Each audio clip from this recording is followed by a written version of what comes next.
Hello friends, आज हूँ मेथीનું શાક બનાવવાની છું અને મેં કાલ રાતે સોક કરીને રાખી હતી। એકદમ મસ્ત પલળી ગઈ છે। હવે આનું શાક બનાવીશું।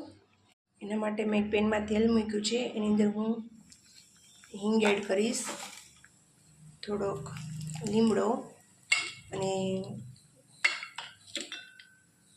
5-6 કળી લસણની એડ કરીને થોડીવાર માટે ફ્રાય થવા દઈશું। ફ્રાય થઈ જાય એટલે એની અંદર મેથી એડ કરી દઈશું।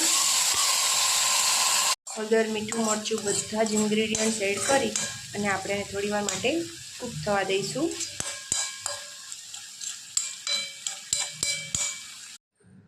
પાણી એડ કરી અને એને થોડીવાર માટે બનવા દઈશું।